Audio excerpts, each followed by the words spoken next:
දැක්ක ගමන් කන්න හිතෙන සුපිරි මෑකරල් කරියක් අරන් ආවා. හදාගන්න හරීම ලේසි. මේ මෑකරල් ටිකෙන් පුළුවන් ඔයාගේ කෑම වේලම ගොඩ දාන්න. රසයට ඉක්මනට උයන්න ආස කට්ටිය මේ රෙසිපි එක අනිවාර්යයෙන්ම try කරන්න. වැඩි කතා නැතුව අපි යමු කොහොමද හදාගන්නේ කියලා බලන්න. subscribe කරලා වීඩියෝ එක බලන්න එකතු වෙන්න.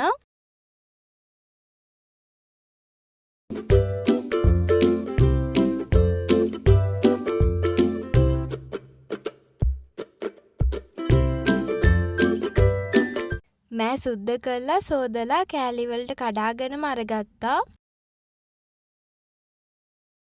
තව ඔයා ලෑස්ති කරලා තියාගන්න හාල් මැස්සෝ, සුදු ලූණු, රතු ලූණු, අමු මිරිස්, කරපිංචා, රම්පා දාගන්න. කහ කුඩු තේ හැදි කාලක්, අමු තුන පහ තේ හැදි භාගයක්, මිරිස් කුඩු තේ හැදි භාගයක්, ලුණු ඔයාගේ රස අනුව ටිකක් දාගන්න. මොකද හාල් මැස්ස දාලා හදාගන්න හින්දා ලුණු වැඩිපුර දාගන්න ඕනේ නැහැ. ඔක්කොම ටික අතින් හොදට කලවම් කරගන්න.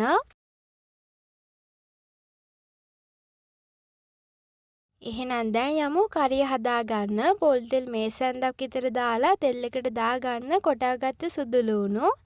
ඊට පස්සේ ඉතුරු ටිකක් දාගන්න හාල් මැස්සෝ, රතු ලූණු, අමු මිරිස්, කරපිංචා, රම්පා. තව මං කොච්චි ටිකකුත් දාලා තියෙනවා. කැමති නම් විතරක් දාගන්න. තිබ්බ හින්දා මං දාගත්තා.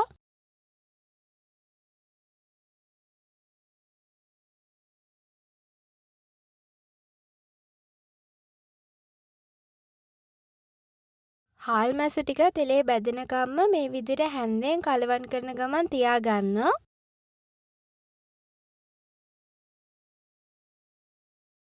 ඔන්න දැන් අපිට පුළුවන් මෑ ටික දාගන්න. මෑ ටිකක් දාලා හොඳට කලවම් කරන්න.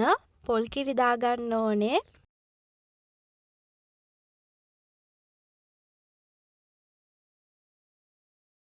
පොල් කිරි දාගන්න. මිටි කිරි අරගත්තේ. මිටි කිරි ටිකක් දාලා තැම්බෙන්න ටික වෙලාවක් වහලා තියාගන්න.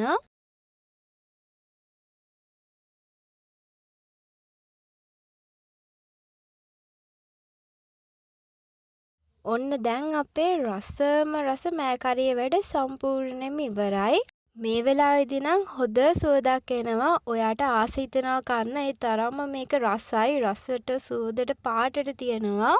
මම මේක හදාගත්තේ උදේට කන්න. මේ විදිහට හදාගත්තොත් නම් ඔයාට පුළුවන් ඔය කෑම වේලම ගොඩ දාගන්න. වැඩි දේවල් ඕන වෙන්නේ නැහැ. ඔයත් අනිවාර්යයෙන්ම හදලා රස බලන්න. එහෙනම් ආයෙමත් අලුත් ටිකක් අරගෙන මං ඔයාලව හම්බෙන්න එන්නම්. එතකන් ඔයාලා හැමෝම ගොඩක් පරිස්සමෙන් ඉන්න.